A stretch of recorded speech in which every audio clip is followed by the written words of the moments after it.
app on your smart speaker and on 88 to 91 FM.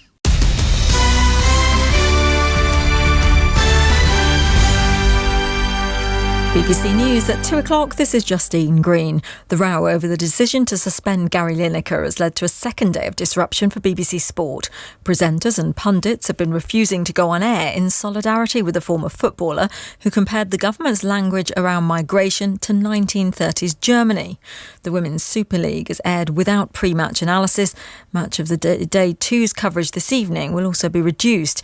And Radio 5 Live and Radio Scotland have had to change their schedules this afternoon. But next on 5 Live, and a change to our schedule, Sports Strangest Crimes, Spygate. A truncated show for us today, whilst our colleagues in the real football world get their act together.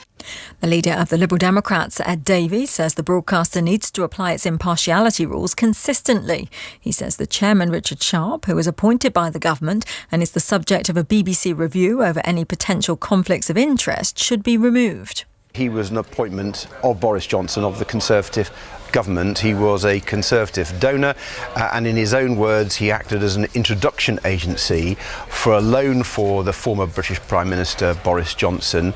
If we're going to draw a line under this Gary Lineker episode, I think there has to be seen to be change, and it has to go from the very top.